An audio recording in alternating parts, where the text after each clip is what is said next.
यह कहानी है एक ऐसी माँ की जो अपनी ममता की छाव में अपनी बेटी का हर ख्याल रखती थी। लेकिन हर रात जब सारा घर सो जाता, माँ अपनी बेटी को एक रहस्यमयी दवाई खिलाती थी। क्यों देती थी वो ये दवाई? कहानी की शुरुआत होती है लिंदा नाम की एक औरत से, जो अपनी नवजात बेटी को इंक्यूबेटर में देख रही होती है। उसकी बेटी समय से पहले पैदा हुई थी और इस वक्त उसे सांस लेना भी मुश्किल हो रहा था। लिंदा की आंखों में चिंता और दर्द था। वो बस यही सोच रही थी कि उसकी नन्ही बेटी इस दुनिया में कब तक टिक पाएगी। और 17 साल बाद का समय दिखाया जाता है। अब वही बच्ची, जिसका नाम जेनिफर है, बड़ी हो चुकी है, लेकिन समय से पहले जन्म लेने की वजह से उसकी जिंदगी सामान्य नहीं रही। उसके शरीर के कई हिस्से ठीक से काम नहीं करते और वो अस्थमा और दिल की बीमारियों से जूझ रही है। हर दिन उसे ढेर सारी दवाइयां लेनी पड़ती हैं ताकि वो अपनी जिंदगी को किसी तरह नॉर्मल बना सके।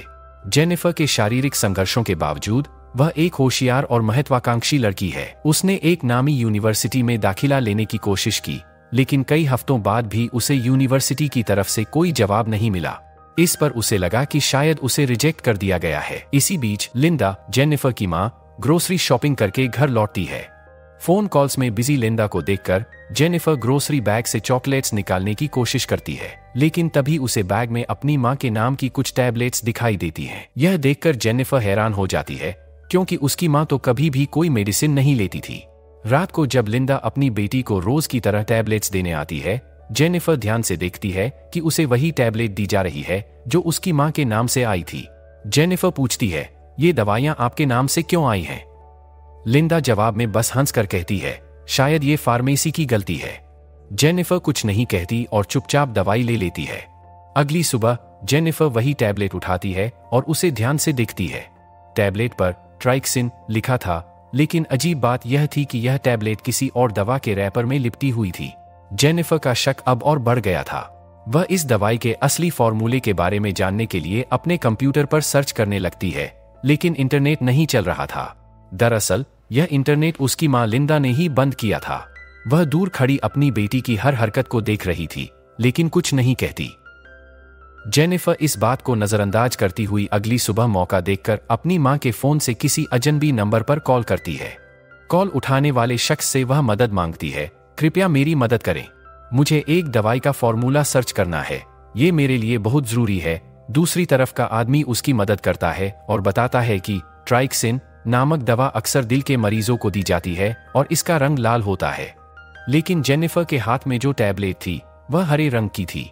अब जेनिफर को पूरा यकीन हो गया कि उसकी माँ उससे कुछ छिपा रही है। उसे हर हाल में इस दवाई की असलियत जाननी थी, इसीलिए वह चालाकी से डिनर के समय अपनी माँ से कहती है, माँ, काफी समय हो गया, हम कहीं बाहर नहीं गए हैं, क्यों ना इस हफ्ते हम मूवी देखने चलें? लिंदा मुस्कुराकर हामी भर देती है, लेकिन क्या जेनिफर की माँ उसके इरादों को समझ पाएगी? और क्या जेनिफर उस रहस्यमयी गोली का सच जान पाएगी? जब सब लोग थिएटर में फिल्म देख रहे थे, उसने बहाना बनाकर टिया से वॉशरूम जाने की इजाजत मांगी, लेकिन असल में वो वॉशरूम नहीं गई, बल्कि चुपके से पास की एक फार्मा शॉप में जा पहुंची। उसके हाथ में वही टैबलेट थी जो उसकी माँ उसे रोज देती थी। जेनिफर ने फार्मासिस्ट को टैबलेट दिखाते हुए कहा, कृपया मुझे बताइए, ये दवाई किस चीज की है और इसके साइड इफेक्ट्स क्या हो सकते हैं? लेकिन फार्मासिस्ट ने मना कर दिया, मुझे माफ कीजिए, ये दवा आपकी माँ के नाम पर है, मैं आपको जानकारी नहीं दे सकती। जेनिफर ने तुरंत झूठ बोल दिया, असल में मैं और मेरी मम्मी एक गेम खेल रहे हैं। उन्होंने मुझे टास्क दिया है कि मैं इस दवाई के बारे में पता लगाऊं। प्लीज, अगर आप मेरी मदद कर देंगी तो मैं जीत जाऊंगी। फार्मासिस्ट ने मुस्कुराते हुए टैबलेट को स्कैन किया और फिर उसका चेहरा अचानक गंभीर हो गया। ये दवाई डॉग्स के लिए इस्तेमाल होती है, उसने कहा, अगर इंसान इसे ले तो वह पैरालाइज हो सकता है। यह सुनते ही जेनिफर के पैर तले जमीन खिसक गई। उसका दिल जोर से धड़कने लगा और उसकी सांसें उखड़ने लगी। उसे अस्थमा अटैक आ गया था। घबराहट में उसकी हालत और भी खराब हो गई। तभी लिंदा, उसकी माँ, जो उसे ढूंढ रही थी, वहां पहुंच गई। लिंदा ने बिना कुछ कहे जेनिफर को एक इंजेक्शन लगाया, जिससे वह बेहोश हो गई और फिर उसे घर ले आई। जब जेनिफर होश में आई तो उसने खुद को अपने कमरे में बंद पाया। बाहर लिंदा कंप्यूटर पर सर्च कर रही थी कि कैसे किसी इंसान को पूरी तरह से पैरालाइज किया जा सकता है। जेनिफर को अब समझ में आ चुका था कि उसकी माँ उसे धीरे धीरे पूरी तरह से बंधक बना रही थी। वह किसी भी तरह अपने कमरे से बाहर निकलना चाहती थी। तभी उसे एक आइडिया आया। उसने अपनी खिड़की से बाहर जाने का प्लान बनाया। वो एक गर्म आयरन रॉड लेकर आई और मुंह में ठंडा पानी भरकर खिड़की के शीशे को गर्म किया। फिर उस पर ठंडा पानी डाल दिया, जिससे शीशा टूट गया। जेनिफर किसी तरह खिड़की से बाहर कूद गई और धीरे धीरे घिसटते हुए अपनी मां के कमरे तक पहुंची। लेकिन उसकी हालत खराब हो रही थी, सांस लेने में दिक्कत हो रही थी। उसने जल्दी से अपना इन्हेलर लिया और सीढ़ियों की तरफ भागी। नीचे जाने के लिए लिफ्ट बंद थी। मजबूरी में उसने अपनी व्हीलचेयर को पहले सीढ़ियों से नीचे धकेला और फिर खुद भी किसी तरह सीढ़ियों से गिरते हुए नीचे पहुंच गई। उसे काफी चोट लगी, लेकिन वह फिर से व्हीलचेयर पर बैठी और घर से बाहर निकलने में कामयाब हो गई। पर बाहर निकलते ही उसकी मुश्किलें कम नहीं हुईं। आसपास कोई नहीं था जो मदद कर सके। वह सड़क पर अकेली थी। तभी दूर से एक गाड़ी की आवाज आई। उसे लगा कि ये उसकी मां लिंदा की गाड़ी है, इसलिए वो जंगल की तरफ भाग गई और छुप गई। लेकिन वो गाड़ी असल में एक ट्रक था। ट्रक पास आकर रुका और जेनिफर ने हिम्मत करके सड़क पर खड़े होकर ट्रक ड्राइवर से मदद मांगी। वह उसे सारी कहानी बताती है कि कैसे उसकी मां उसे बचपन से डॉग्स की दवा देकर पैरालाइज करने की कोशिश कर रही है। ड्राइवर उसकी बातों से चौंक गया, लेकिन उसकी मदद करने के लिए तैयार हो गया। उसने जेनिफर से कहा, चलो मैं तुम्हें पुलिस स्टेशन ले चलता हूं। लेकिन इससे पहले कि ड्राइवर जेनिफर को ट्रक में बिठा पाता, पीछे से लिंदा आ पहुंची। ट्रक ड्राइवर के साथ जेनिफर की मदद करने का वादा करने के बाद लिंदा के चेहरे पर हवाइयां उड़ने लगीं। उसने ड्राइवर से कहा, तुम मेरी बेटी को कहां ले जा रहे हो? ड्राइवर ने शांत रहते हुए जवाब दिया, तुम्हारी बेटी को शक है कि तुम उसे गलत दवाएं दे रही हो और वो पुलिस स्टेशन जाकर इसकी शिकायत करना चाहती है। मैं उसकी मदद कर रहा हूं। लिंदा ने हर तरह से उसे समझाने की कोशिश की, मिन्नतें की, लेकिन जब ड्राइवर नहीं माना तो उसे मजबूरन गलत रास्ता अपनाना पड़ा। उसने जेनिफर का बेहोश करने वाला इंजेक्शन निकाला और ड्राइवर को चुपके से लगा दिया। ड्राइवर तुरंत बेहोश हो गया और लिंदा फिर से जेनिफर को घर वापस ले आई। इस बार लिंदा ने कोई रिस्क नहीं लिया। उसने जेनिफर को बेसमेंट में जंजीरों से बांध दिया और वहीं पर एक खतरनाक दवा तैयार करने लगी, जिससे जेनिफर को हमेशा के लिए पैरालाइज किया जा सके। जेनिफर को अब हर हाल में वहां से निकलना था, इसलिए उसने बेसमेंट में छुपी हुई चीजों की तलाश शुरू कर दी। खोजते हुए उसे कुछ महत्वपूर्ण दस्तावेज मिले, जिसमें उसकी यूनिवर्सिटी से आया हुआ ऑफर लेटर भी था, जिसे उसकी मां ने छुपा रखा था। इसे देखकर जेनिफर का दिल टूट गया, क्योंकि यह उसका सबसे बड़ा सपना था जो लिंदा ने उससे छीन लिया था। इसके अलावा उसे कुछ और डॉक्यूमेंट्स भी मिले, जिनमें उसके नाम पर बने अस्पताल के रिकॉर्ड थे। उसे पढ़कर जेनिफर के पैरों तले जमीन खिसक गई। डॉक्यूमेंट्स में लिखा था कि जेनिफर नाम की एक प्रीमैच्योर बच्ची, जो 17 साल पहले पैदा हुई थी, जन्म के कुछ घंटों बाद ही मर चुकी थी। दस्तावेजों में उसका डेथ सर्टिफिकेट भी था।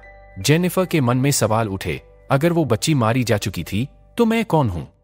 उसी दस्तावेजों के बीच एक पुरानी अखबार की कटिंग भी मिली, जिसमें एक कपल की तस्वीर थी।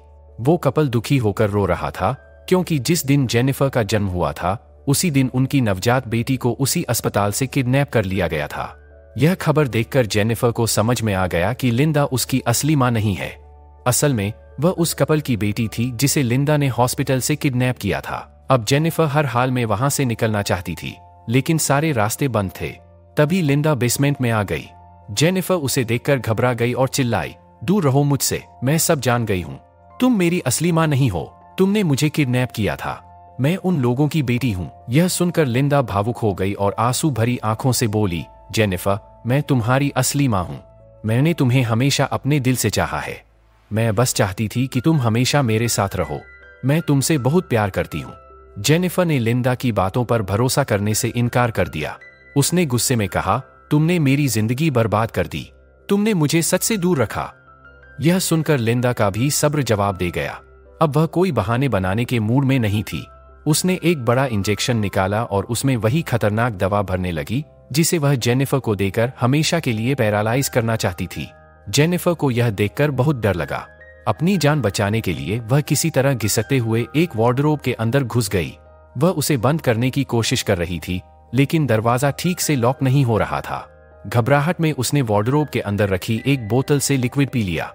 लिक्विड पीते ही जेनिफर के शरीर ने जवाब देना शुरू कर दिया और वह बेहोश हो गई। लिंदा को लगा कि जेनिफर मर चुकी है। यह ख्याल आते ही लिंदा की दुनिया उजड़ गई। वो बुरी तरह टूट गई थी। वह अपनी बेटी को खो देने के डर से तड़प उठी और जोर जोर से रोने लगी। लिंदा सच में जेनिफर को अपनी बेटी मानती थी और उसे किसी भी कीमत पर अपने से दूर नहीं करना चाहती थी।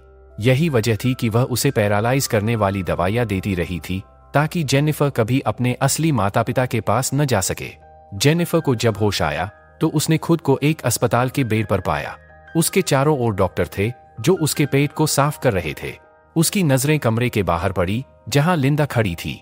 उसे देखते ही जेनिफर का दिल तेजी से धड़कने लगा, डर उसकी आंखों में साफ झलक रहा था।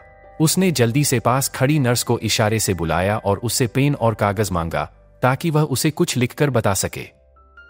लेकिन लिंदा ने यह सब देख लिया था। उसे अंदाजा हो गया कि जेनिफर उसे नर्स के सामने बेनकाब करने वाली है। वक्त गवाए बिना लिंदा ने अस्पताल का इमरजेंसी अलार्म बजा दिया।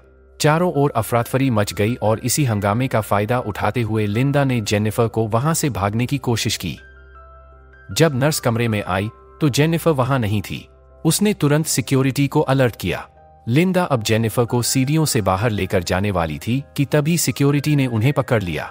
यह देखकर लिंदा घबरा गई। उसने फौरन अपनी गन निकाल ली और सिक्योरिटी की तरफ तानते हुए चिल्लाई, मुझे मेरी बेटी को घर ले जाने दो, हट जाओ मेरे रास्ते से।